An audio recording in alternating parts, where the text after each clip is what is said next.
Olá, paz e bem, estamos aqui de novo com o nosso bate-papo católico, né? E hoje eu vou falar sobre a casa de Deus, né? Que alguns protestantes, eles pegam lá o capítulo 7, né, do Atos dos Apóstolos, versículo 49, dizendo que Deus não habita em templos feitos por mãos humanas. Só que, eu não sei se é por ignorância ou por malícia, né, por perversidade, eles não veem que esse texto é tirado do capítulo 66 de Isaías, versículo 1. Que diz que esse templo que Deus não habita é onde se faz sacrifícios de homem, se derrama sangue de porco e se venera ídolos. Gente, eu duvido que o templo de Deus fizesse alguma coisa dessas, até porque Deus, né, os judeus achavam o porco um animal imundo. Então é óbvio que não é, né, o templo que Deus faz, não é esse templo feito por mãos humanas, né? Porque senão, né, você tem que ignorar completamente o primeiro capítulo de Reis, né? Primeiro Reis, capítulo 8, que fala que Deus habitou o templo e disse que era muito bom que se fizesse o templo lá.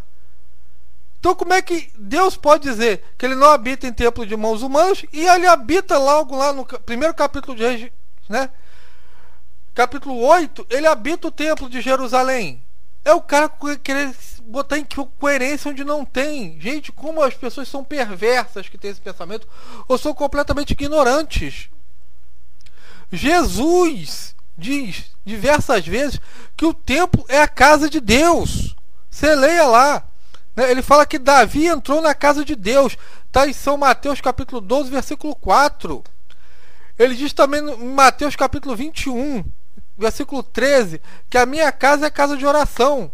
Mas aí Jesus não tem culpa, né? Que as pessoas que não enxergam o templo como casa de Deus só podem enxergar como covil de ladrões, ou fazer da casa de Deus, né, supostamente, que eles têm como casa de Deus, como covil de ladrões.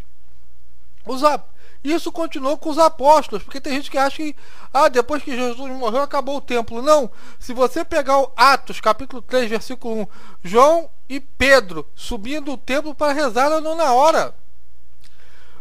Atos dos Apóstolos capítulo 22, versículo 17, é no templo que Paulo está orando e tem êxtase. Entendeu? E a Bíblia fala que o adversário é aquele que se levanta contra tudo que é divino e sagrado, a ponto de tomar no templo de Deus e se apresentar-se como Deus. Está em Tessalonicenses 2, capítulo 2, versículo 4. E esse que alguns protestantes fazem. Eles se colocam como coluna e sustentáculo da verdade ao invés da igreja de Cristo. Aliás, a igreja de Cristo que é Cristo. Porque se a igreja fosse só um grupelho de pessoas, como esses secretários de Satanás pensam, né, no capítulo 18, né, versículo 15 ao 17, ia se terminar a conversa no capítulo 16, né, quando Jesus fala: se não escutar, toma contigo 2 pessoas, a fim de que toda a questão fosse resolvida. Ia terminar ali no capítulo 16. Mas aí Jesus ele fala assim: se ele se recusar, leve-o à igreja. E a igreja não pode ser uma coisa etérea, uma coisa abstrata. A igreja tem que ser alguma coisa concreta. Porque imagina Jesus dizendo: vai à igreja, e a igreja mudasse de lugar. Imagina o cara falasse: vai na padaria, e a padaria ficasse mudando de lugar. Você ia comprar pão? Você ia achar essa padaria? Se ela uma hora está aqui no Rio, outra hora está lá em São Paulo, lá na Bahia, né? Lá na Conchichina, tu ia achar? Não, a igreja era um local fixo. Era um edifício fixo para que você pudesse achar, né, as pessoas da igreja. Você começa lá e é um lugar digno, é uma casa digna.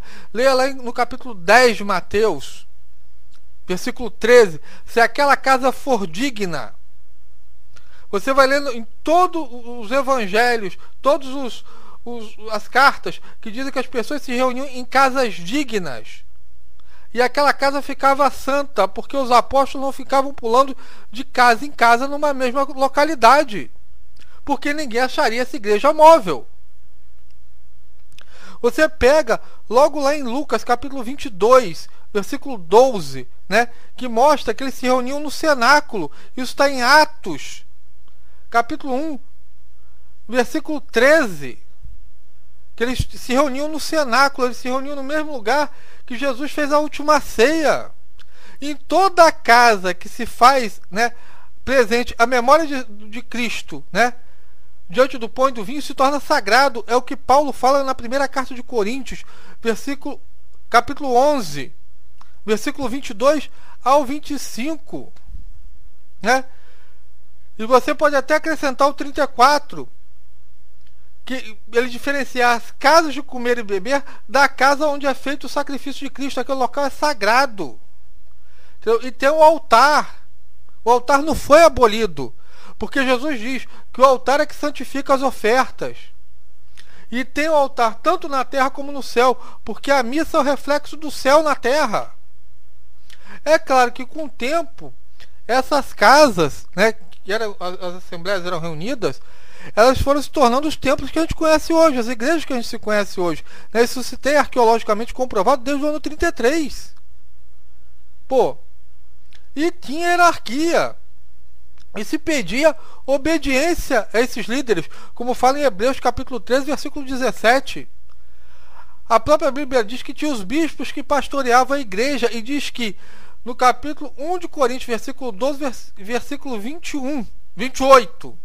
1 Coríntios capítulo 12, versículo 28, que na igreja Deus constituiu primeiramente os apóstolos, em segundo lugar os profetas, terceiro os doutores, e tem o dom de governar. Quer dizer, dentro da igreja há o dom de governar, há o dom de liderar, que são aqueles que são dignos de ser representante da casa de Deus. E não tinha divisão, porque Deus é contra a divisão. Paulo recomenda: não haja divisões entre nós, que haja um só rebanho. Cristo só fundou uma igreja. Aí vem o panca do cara e fala assim: olha, São João escreveu uma carta para 7 igrejas no Apocalipse. Gente, se isso não é sinal de unidade, eu não sei mais o que é. Porque se você escreve uma carta com o mesmo conteúdo que serve para 7 igrejas, em locais completamente diferentes, é que elas estão dentro da mesma doutrina e da mesma fé. Porque se fosse protestante, como é que ia ser? Tinha que escrever uma carta para esse que não acredita em batismo infantil, mas o outro acredita. Um acredita que Jesus é Deus, o outro não acredita. E por aí vai.